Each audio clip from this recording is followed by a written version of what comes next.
Hey everyone, welcome to the show. So I've got so much to tell you about things going on in the political world today. So I'm just going to give you guys a big rundown with a tiny bit of commentary. First, huge news in my state. 89-year-old Senator Dianne Feinstein announced she is not going to seek re-election in 2024. This is awesome news for everyone, but especially for those of us in California. I, of course, want to see Katie Porter take over as a senator for our state. She's a fighter. She takes on greedy corporate ghouls like nobody else does, like no one else in Congress. And no, I do not think that Adam Schiff is anywhere in the same league as Porter. He is an establishment Dem. He takes corporate donations. So no, he is not in any way, shape, or form a progressive. He says all the right words. He hates all the right people, but he will not buck the system. He's not going to make any meaningful change for working class Americans. Anyway, Feinstein needed to go like 2 elections ago, if not more. You know, she's out of touch with the voters, and it's well documented that she's suffering from severe cognitive decline. And this is not ageist. I don't have a problem with anyone being in public office. I don't care what age they are. My concerns are they mentally capable, and are they serving the best interests of their constituents? Or are they just out serving their own bank account and their wealthy donors?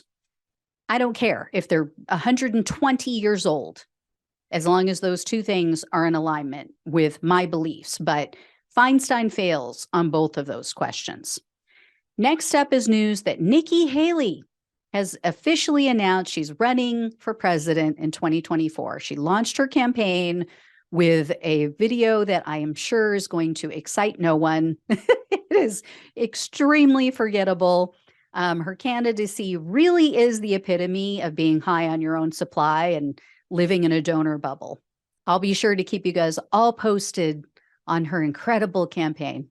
Next up is the gross display of ignorance and hypocrisy going on in Wyoming. Wyoming Republicans are trying to block a law that would raise the minimum age for marriage to 18. The bill also requires that 16 and 17-year-olds have to have their parents' permission to get married. Currently, there's no limit. There's no age limit. So any sick bastard could legally go out and literally marry a child in the state. But after the bill was introduced, Republican leadership sent out this panicked email to their members.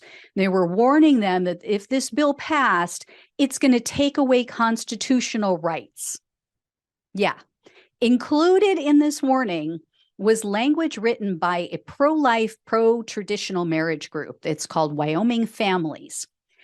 This part of the letter states, quote, "Marriage is the only institution in Wyoming statute designed to keep a child's father and mother living under the same roof and cooperating in the raising of any children that they together conceive.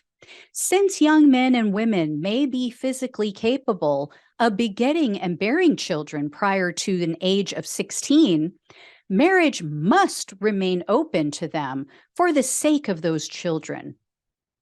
So they literally want children to be able to not only have children, but they also want them to be able to go live together, live on their own with another child, meaning the mother or the father of the baby. So you got 3 children under the roof, the mother, the father, the kid. How exactly are they going to support themselves? How are they going to support the baby if neither one of them is actually old enough to drive?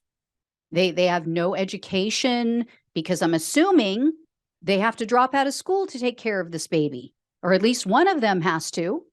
Who's going to decide which one does that? These people think nothing through, nothing. So anyway, yeah, the Q-Loon party that rails against pedophiles wants to maintain the status quo so that filthy old men can take child brides. That's what it boils down to. Next up is Biden's firing of the architect of the Capitol. It's a man named J. Brett Blanton.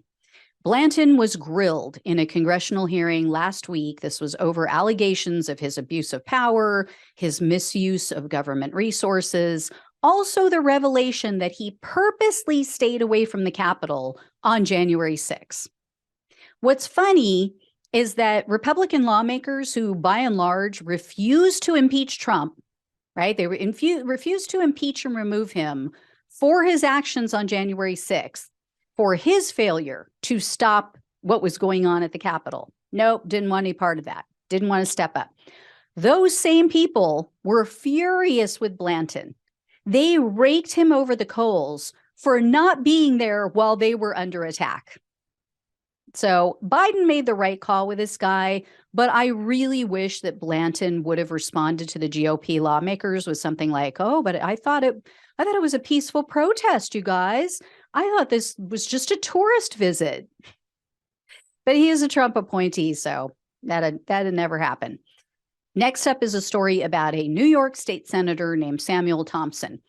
He was a Trump supporter. He's also a longtime Republican politician. Now he's announced that he's going to be leaving the Republican Party and he's going to seek re-election as a Democrat. But this isn't because he realized that he's part of the cray-cray party. No. As always, this is about self-serving ambition. Thompson is 87. And the party is trying to push him out, meaning the Republican Party. The state Republican Party announced that they're going to back his challenger in an upcoming election, which is taking place later this year. Thompson told the Huffington Post, quote, "The betrayal by so many of my friends, that was too much for me.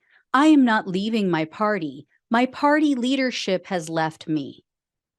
So yeah, all the crazy shit that Republicans and Trump have done over the last 7 years, literally trying to overthrow the government, trying to steal an election for Trump, trying to commit a coup, an attempted insurrection at our nation's capital. All of that was cool. Thompson was like, "Nope, not a problem. Totally agree with it. I'm down."